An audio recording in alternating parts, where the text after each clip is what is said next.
உலகெங்கும் நிறைந்திருக்கும் தமிழ் நேயர்கள் அனைவருக்கும் எமது மனமார்ந்த வணக்கம். நான் உங்கள் ஜோதிடர் அந்தியூர் சுதாகர், பாரம்பரிய முறை ஜோதிட ஆராய்ச்சியாளர். இன்று நாம் காணக்கூடிய தலைப்பு இறுதிக்கட்ட 3 மாதங்கள், அக்டோபர், நவம்பர், டிசம்பர்.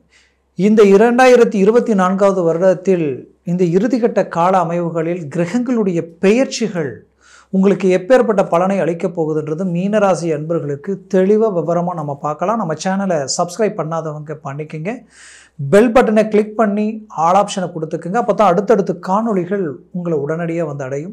ஆக மீனராசி அன்பர்கள் அன்புக்கு கட்டுப்பட்டவங்க, யதார்த்தமான குணம் படைத்தவங்க, இளகிய மனது உடையவங்க. இது எல்லாத்தையும் தாண்டி ரொம்ப நேர்மையாக யோசிப்பீங்க. குறிப்பாக சொல்லணும்னா வாழ்க்கையில் பல விஷயங்களில் நம்பி ஏமாற்றங்களை சந்திக்கக்கூடிய நிலையை கடந்து வந்துட்டீங்க. ஆனால் இப்போவும் உங்களை பொறுத்தவரையிலும் வைராக்கியத்துக்கு கட்டுப்பட்டவங்க, வாழ்க்கையில் ஏதோ ஒரு விதத்தில் பெரிய இலக்கை உருவாக்கணும்னு நினச்சி போராட்டத்தில் இருக்கிறவங்க. ஆனால் குரு பகவானின் ஆதிக்கத்தில் பிறந்த நீங்கள் தான், இந்த மீனராசி அன்பர்கள் தான் உயர்தரமான இடத்துல நிறைய பேர் இருக்கிறீங்க. எப்படின்னா, ஒரு நல்ல அரசு உத்தியோகத்தில் இருக்கிறவங்களும், ஒரு அதிகாரப்பூர்வமான இடத்துல இருக்கிறவங்களும், அரசியல் துறையில் இருக்கிறவங்களும் இந்த மீனராசி அன்பர்கள் அதிகப்படியானவங்க இருப்பீங்க. ஏன்னா இந்த குரு பகவான் பார்த்திங்கன்னா மோட்சஸ்தானாதிபதிக்கு சம்மந்தப்பட்டவர், ஒரு மேஷத்துக்கு கடைசி ராசி. ஆனால் இது இந்த ராசியினுடைய கடந்த காலகட்டங்களில் இருந்த நிகழ்வுகளால் பல்வேறு விதமான மன அழுத்தங்களை கடந்து வந்துட்டீங்க. ஓப்பனாக சொல்லணும்னா, உங்களை சார்ந்தவங்களே நீங்கள் இழந்திருக்கிறீங்க. அப்பேற்பட்ட பிரச்சனைகள் எல்லாத்தையும் கடந்து இன்றைக்கி உங்களுடைய முயற்சிகளில் சில தோல்விகளால் எவ்வளவோ உழைச்சிங்க, எவ்வளவோ பாடுபட்டீங்க. அந்த தொழில் ரீதியில் கடைசி நேரத்தில் பாதிப்புகளை சந்திச்சிருப்பீங்க. இங்கே எவ்வளோ கஷ்டப்பட்டு நம்ம என்ன பண்ணாலும் வரவுக்கு மீறிய செலவுகள் அதிகமாகுது. இந்த செலவுகளால் கடன் சுமைகள் அதிகமாகி வாங்கின கடனை சரியான நேரத்தில் கட்டணுன்றதுக்காக வாங்காத இடத்துல வாங்கி, கேட்காத இடத்துல கேட்டு, எல்லாத்தையும் ரிஸ்க் எடுத்து எல்லாம் பண்ணி கடைசியில் பார்த்தா கடன் சுமைகள் அதிகரிச்சுக்கிட்டு தான் போகுதே தவிர இது எங்கேயுமே இங்கே குறையல. அப்போது இப்படி ஒவ்வொரு ஸ்டேஜ்லேயும் ரிஸ்க் எடுத்து பிரச்சனைகள் அதிகரிச்சுக்கிட்டு இருக்கின்ற மன வலி, வேதனை, உங்களுக்கு எதிரில் நின்று பேச தகுதி இல்லாதவங்க கூட உங்களை விமர்சனம் பண்ணக்கூடிய சூழலுக்கெல்லாம் ஆளாகி நிற்கக்கூடிய நிலை. இதில் குறிப்பாக சொல்லணும்னா, உங்களுடைய முயற்சிகள் மட்டுமல்ல, உங்களுடைய வேலைகளிலும் ரொம்பவும் தடைகள், இடைஞ்சல்கள். நிரந்தரமாக ஒரு இடத்துல வேலை செய்ய முடியல. எவ்வளோ கஷ்டப்பட்டு உண்மையை உழைச்சி பாடுபட்டாலும் அடுத்த குறிப்பிட்ட நாள்லேயே இடம் மாறுற நிலைமை உருவாக்குது. நீங்கள் தப்பு செய்கிறதில்ல, நீங்கள் போய் நிற்கிற இடத்துல தேவையில்லாத இடைஞ்சல்கள் வருது. இதனால் பலவிதமான மன அழுத்தம். ஏன் நமக்கு மட்டும் இப்படி நடக்குதுன்ற ஒரு வலி, வேதனை மீறி சரியான விதத்தில் உங்கள் ரிஸ்க் எடுத்து நீங்கள் கரெக்டான ட்ராக்கில் போயிட்டு இருந்தீங்கன்னா, யாராவது ஒருத்தர் இடைஞ்சல் கொடுத்து, குடைச்சல் கொடுத்து, உங்களுடைய பேரை கெடுத்து, உங்கள் மேலே இல்லாத பொல்லாதது சுமத்தி மீண்டும் நீங்கள் சிரமங்களுக்கு ஆளாகக்கூடிய ஒரு நிலை. இப்படி பல்வேறு விதமான சிரமங்களை கடந்து வந்துட்டீங்க. அப்பேற்பட்ட உங்களுக்கு இப்போது கிரகங்களுடைய அமைப்புகள் பார்த்தீங்கன்னா, குரு பகவான் பார்வையில் சுக்கிரன் வரப்போகிறார். அந்த சுக்கிரன் இப்போ ஆட்சியிலிருந்து அடுத்தது விருச்சிகத்துக்கு வரார். விருச்சிகத்திலிருந்து தனுசுக்கு அடுத்தது மகரம், கடைசியில் கும்பம். அப்போது சனி பகவானோட இணையிறார். அப்போது குரு ப்ளஸ் சுக்கிரன் நேர்கோட்டில் டைரக்டாக பார்க்கக்கூடிய நிலை உருவாக்குது. சனி பார்வையில் சுக்கிரன் நிற்கக்கூடிய நிலை உருவாக்குது. செவ்வாய் பகவான் பார்வையில் புதன் பகவான் மீண்டும் நீச்சனை பார்க்கக்கூடிய சூரிய பகவான் மீது பார்வை விழுது. அப்போது இந்த அமைவுகள் எல்லாமே மாபெரும் திருப்பங்கள் உண்டாக்கக்கூடிய ஒரு தருணம். அப்போது தொழில் ரீதியில் திடீர் திருப்பம் உண்டாகும். இத்தனை நாளாக கஷ்டப்பட்டவங்க வளர்ச்சியை நோக்கி செயல்படுவீங்க. ஆல்ரெடி இருக்கிற தொழிலிருந்து இன்னொரு தொழிலை உருவாக்கக்கூடிய வாய்ப்புகள் உண்டாக்கிடுவீங்க. இதில் குறிப்பாக சொல்லணும்னா, உங்களுக்கு வேலையில் ப்ரமோஷன் கிடைக்கக்கூடிய தருணங்கள் உண்டாயிடும். வெளிநாடு வெளிவாய்ப்புகளுக்குண்டான முயற்சிகள் எடுத்து அந்த முயற்சிகள் தடையாயிடுச்சு என்ற குழப்பத்தில் இருக்கக்கூடிய உங்களுக்கு அந்த முயற்சிகளில் மாபெரும் வளர்ச்சி டக்குன்னு உங்களுக்கு மீண்டும் சக்ஸஸ் கிடைக்கக்கூடிய தருணமாக இருக்கும். அப்புறம் சிலருக்கு பார்த்திங்கன்னா மெரிட்லேயே படித்து ஆட்டோமேட்டிக்காகவே வெளிநாட்டிலேருந்து அந்த வாய்ப்பு கிடைச்சிருக்கும்.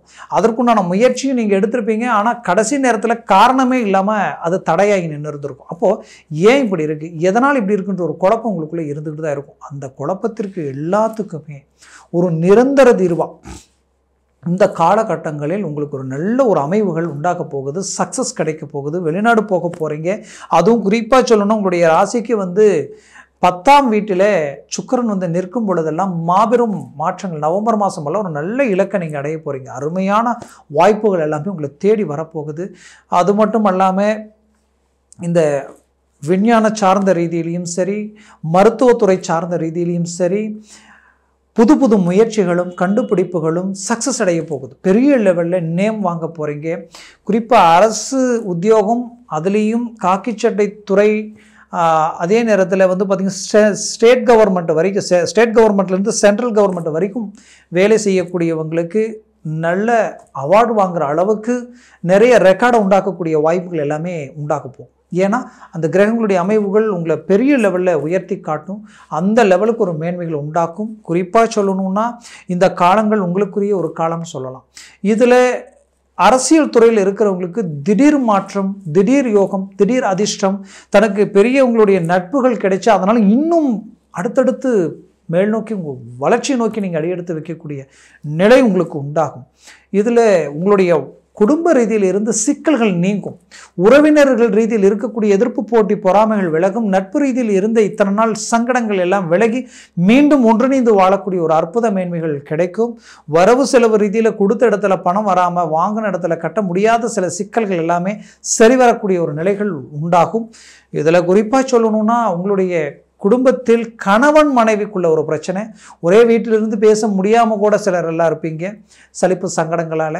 இன்னும் சிலர் டைவர்ஸ் வரைக்கும் போகக்கூடிய நிலைமைக்கெல்லாம் ஆளாயிருந்திருப்பீங்க. இதெல்லாமே சரி வரக்கூடிய ஒரு அருமையான ஒரு காலமாக இது இருக்கும். மூவ் பண்ணுங்க, முயற்சிகளை ஸ்ட்ராங் பண்ணுங்க. லாபஸ்தானத்தில் குரு பார்வையும், உங்களது பாக்கிய சம்பந்தப்பட்ட இடத்திலும் குரு பார்வையும் விழுது. அந்த குரு பார்வை விழக்கூடிய இடத்துல உங்களுக்கு புதன் பகவானும் வந்து நிற்கக்கூடிய தருணம் உருவாக போகுது. இது எல்லாமே குடும்ப ரீதியில் இருக்கக்கூடிய சிக்கல்கள் நீங்கி சுபகாரியங்கள் உண்டாக்கும். எப்படின்னா திருமண வாய்ப்புகள் கைகூடி வரக்கூடிய தருணம் மீனராசி அன்பர்களுக்கு உண்டாகும். இதில் புத்திரபாகியம் அமையலை அப்படின்னு நினைக்கிறவங்களுக்கு புத்திரபாகியமும் கிடைக்கும். மேற்கொண்டு ஏன்னா இந்த இந்த ராசியினுடைய அடிப்படை அமைப்புகளில் பார்த்தீங்கன்னா குறிப்பாக பூர்வீக இடம் பலம் பெறுது. எனக்கு தனஸ்தானாதிபதியும் பாக்கிய சம்மந்தப்பட்ட இடத்துக்கு அதிபதியும் பஞ்சமஸ்தானத்தில் போய் செவ்வாய் பகவான் நிற்கக்கூடிய தருணத்தில் அப்போது பூர்வீக சொத்துக்கள் கைக்கூடி வரும். புத்திரபாகியம், உங்களுடைய பிள்ளைகளுக்கு இருக்கக்கூடிய பிரச்சனைகள் நீங்கும். கல்வி ரீதியில் நல்ல மேன்மைகள் அடைவாங்க. ஆல்ரெடி குடும்பத்தில் தேவையில்லாத ஹாஸ்பிட்டல் செலவு, ஒருத்தருக்கு காய்ச்சல் தலைவலி வந்து குடும்பத்துக்கே வந்து எல்லாருமே ஹாஸ்பிட்டலுக்கு போயிட்டு வரக்கூடிய நிலைமையெல்லாம் உண்டாயிருந்திருக்கும். இது எல்லாத்தையும் அழகாக சரி செய்து மீண்டும் ஒரு ரீஎன்ட்ரி கொடுப்பீங்க. உங்கள் வேலையில் எல்லாமே கரெக்டாக வேலைக்கு போகிற இன்ட்ரெஸ்ட்டே இல்லாத அளவுக்கெல்லாம் கூட மைண்டு மாறி இருக்கும். இது எல்லாத்துலேயுமே ஒரு மாற்றங்கள் கிடைச்சி ஒரு நல்ல இலக்கை நோக்கி பயணம் பண்ண போகிறீங்க. குடும்பத்தில் நல்ல வளர்ச்சியை நோக்கி அடி எடுத்து வைக்க போகிறீங்க. பிள்ளைகள், நீங்கள் பெற்ற பிள்ளைக்கு எல்லா தகுதியும் இருக்கும். நல்ல கல்வி படித்து நல்ல உத்தியோகத்தில் இருந்து இன்றைக்கி கை நிறைய சம்பாரித்து ஒழுக்கம் குடும்பத்திற்கு எல்லாம் இருந்துமே இன்றைக்கி அவங்களுக்கு உண்டான திருமண வாய்ப்புகள் நெருங்கி வந்து விலகி போயிட்டுருக்கும். அப்போது இந்த அளவுக்கு எல்லாம் நல்ல விஷயங்கள் இருந்தும் அவங்களுக்குரிய வாய்ப்புகள் அமையலையன்ற வருத்தத்தில் இருக்கக்கூடிய உங்களுக்கு அவங்களுக்குரிய மேன்மைகள் கிடைக்கும், நடக்கும், நல்லபடியாக அமைஞ்சு வரும். ஏற்கனவே உங்களுடைய வாழ்க்கையில் உங்கள் பிள்ளைகளுக்கு திருமணம் செஞ்சு அந்த திருமண சார்ந்த பிரச்சனைகளையும் சந்திச்சிருப்பீங்க. அந்த பிரச்சனைகளை சரி செய்திருவீங்க. அந்த பிரச்சனை மீண்டும் ரீஎன்ட்ரி கொடுத்துருவீங்க. பொண்ணு கொடுத்த இடம், வாங்கின இடத்துல இனம் புரியாத மன அழுத்தங்களும் தேவையில்லாத மூன்றாவது நபர்களால் நடக்கக்கூடிய சூழ்ச்சிகளால் உங்களுக்குள்ளே ஒரு வேற்றுமை உண்டாகி எதிர்ப்பு, போட்டி, பொறாமைகள் உருவாக்கக்கூடிய நிலைமையை உருவாக்கிக்கிட்டு இருப்பாங்க. அதிலிருந்து மீண்டு வரக்கூடிய தருணம் இந்த இடத்துல உருவாகும். மொத்தத்தில் மீனராசி அன்பர்களுக்கு எல்லா விதத்திலையுமே ஒரு சாதகமான ஒரு நிலை இறுதி கட்ட இந்த 3 மாதங்களில் கிடைக்க போகுது. குறிப்பாக குடும்பத்தில் வீடு கட்டக்கூடிய யோகம் உண்டாகுது. அது அமைஞ்சால் யோசிக்காமல் செய்யுங்க. உங்களுக்கு வீடு கட்டுற வாய்ப்பு கிடைச்சாலும் செய்யுங்க, பூமி வாங்குகிற வாய்ப்பு கிடைச்சாலும் செய்யுங்க. அதே போல் இந்த வண்டி வாகனங்கள், இந்த இரும்பு இயந்திரம் சார்ந்த விஷயங்களை கொஞ்சம் தவிர்த்துருங்க. இதில் இன்வெஸ்ட்மெண்ட் பண்ணுறதை குறைக்கிறது ரொம்ப நல்லது. அடுத்தது பார்த்திங்கன்னா மற்றவங்களை நம்பி ஜாமீன் கையெழுத்து போடுறது, நானாச்சுன்ட்டு இறங்குறத விஷயத்தில் கொஞ்சம் கேர்ஃபுல்லாக இருங்க. வண்டி வாகனங்களில் போகும் பொழுது வரும் பொழுது மிக எச்சரிக்கையுடன் கவனமாக செயல்படுங்க. ஆடம்பர பொருள், செல்ஃபோன் கையில் வச்சுருக்கிறீங்கன்னா பாதுகாப்பாக பார்த்துக்குங்க. தேவையில்லாத செலவு வைக்கும், அதை மட்டும் மேனேஜ்மெண்ட் பண்ணிக்கோங்க. வேறு எந்த விதத்துலையுமே உங்களுக்கு நெகட்டிவ் இல்லை, எல்லாமே பாசிட்டிவ். அப்பா அம்மா தாய் தந்தைக்கு நல்லா இருக்கும், தாய் வழி சொத்துக்கள் உங்களை வந்து அடையும், தந்தை வழி ரீதியில் இருக்கக்கூடிய பிரச்சனைகள் நீங்கி ஒரு நல்ல மேன்மைகள் உண்டாகும். மொத்தத்தில் மீனராசி என்பர்களுடைய முயற்சி பலமாக இருந்தால் பெரிய லெவலில் சாதிக்கக்கூடிய தருணமாக இருக்கும். இது வரைக்கும் சொன்ன பலன்கள் எல்லாமே கோச்சார ரீதியில் சொல்லியிருக்கிறேன். ஜனன ஜாதகத்தில் திசா புத்திகள் சர்வாஷ்ட வர்க்கத்தில் உங்களுடைய பரல்கள் பொறுத்து தான் இந்த பலன்கள் முழுமையாக கிடைக்குமா சற்று குறைவாக கிடைக்குமான்றது பொறுத்து அமையும். அதனால் உங்கள் ஜனன ஜாதகத்தை பாருங்கள், பார்த்து ஒரு முடிவெடுங்க. அந்த முடிவு உங்களுக்கு ஆகச்சிறந்ததாக இருக்கும். பார்க்கணும்னு நினச்சிங்கன்னா கீழே இருக்கக்கூடிய கான்டாக்ட் நம்பருக்கு கால் பண்ணி முன்பதிவு செய்து வாட்ஸ்அப் மூலமாக உங்கள் ஜாதகத்தை அனுப்பி தெளிவாக விவரமாக கேட்டு தெரிஞ்சு அதை சார்ந்த முயற்சிகள் எடுங்க. 100% சக்ஸஸ் அடைவீங்க. ஆக மீனராசி அன்பர்களின் வாழ்க்கை வளமாக அமைந்தடைய மனமார்ந்த வாழ்த்துக்கள். நன்றி, வணக்கம். மீண்டும் சந்திக்கலாம்.